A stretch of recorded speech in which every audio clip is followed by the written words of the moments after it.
Welcome to Share Talk, the only podcast where investors come first. Hi, this is Zak Mir with the Bulletin Board Heroes here on Share Talk for Tuesday, the 9th of June. Starting off with Be Heard, where some might say that the shares have already gone up too much and it's all over, but we do have a reference point. Support on the way down was at 0.4 pence or 0.39 pence, so above that we have a possibility of a further leg higher up towards the top of a rising November trend channel at 0.8 pence. End of day close above the 200-day line today would inspire confidence. That's at 0.47. Going on to stock which is making a little bit of a revival, as indeed most oil plays are at the moment.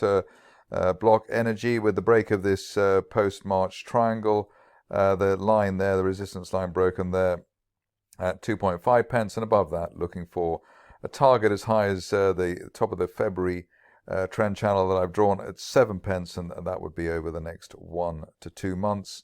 Obviously, don't hang around too long if the shares go back below the 2.5 pence broken resistance line there.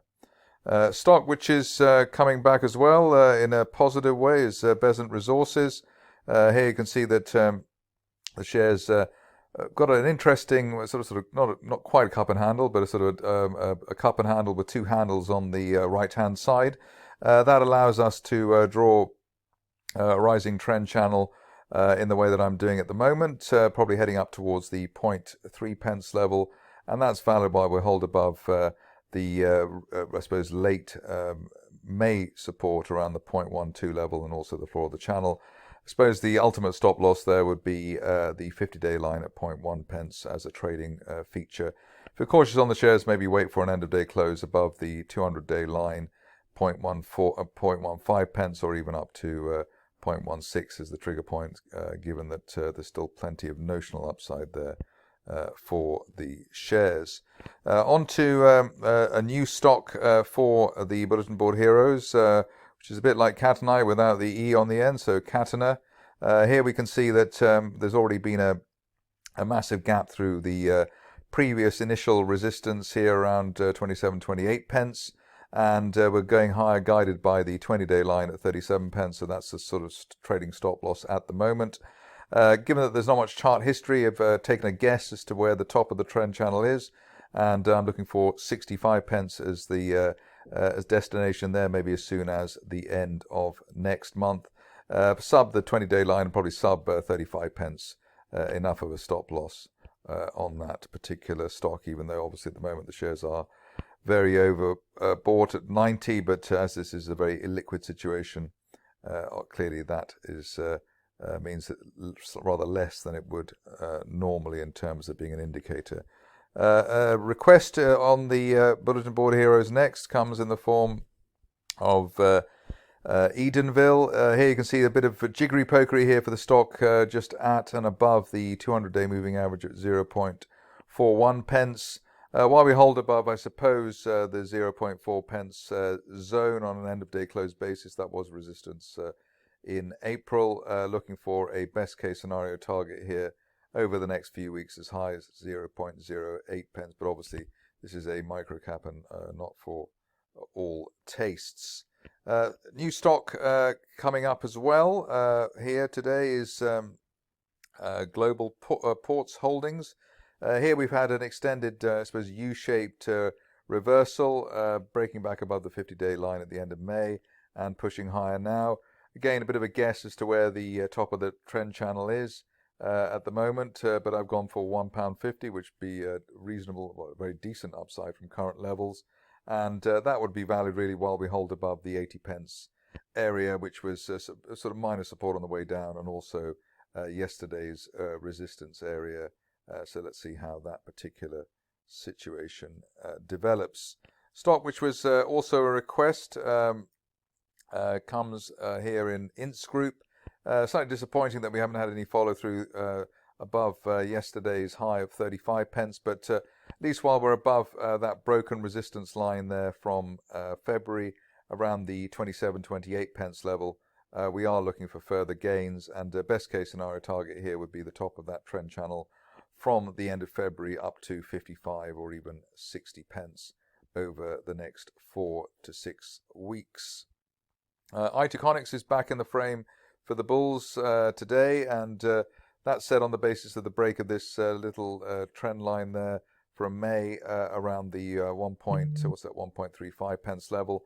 End of day close above that, and we're looking for progress within a rising trend channel from January, and that could take the shares as high as 3.25 pence over the next month or so. If you're cautious on the situation, maybe wait for an end of day or end of week close above the 200-day moving average, currently at 1.49 pence.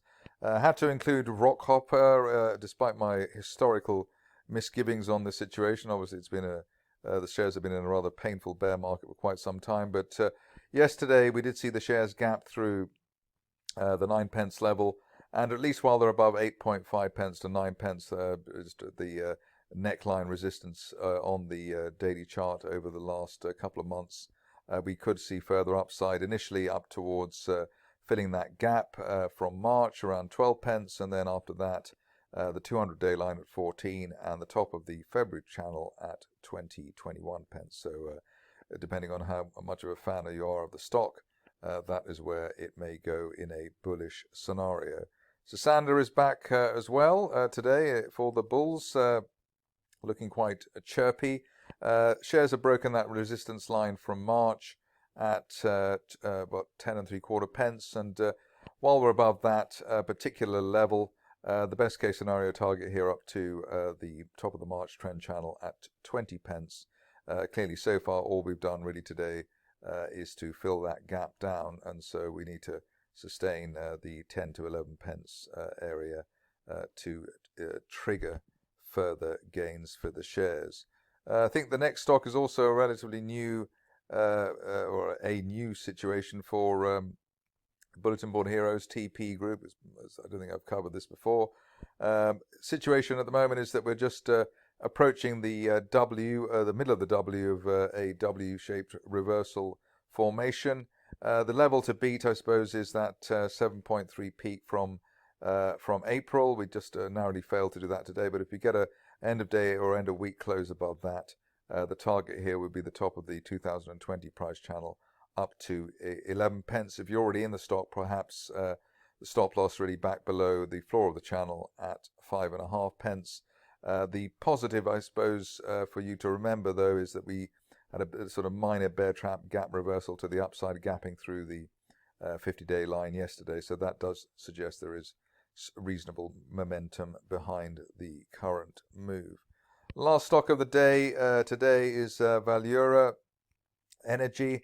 That's been chosen on the basis of the break of this post-February triangle and also the gap through the top of it.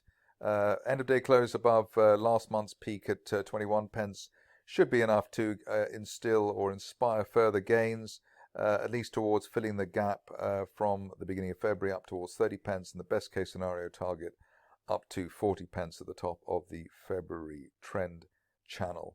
That's it for me today. More updates tomorrow. Thank you for listening. Remember to visit our website for more news and other podcasts at www.share-talk.com.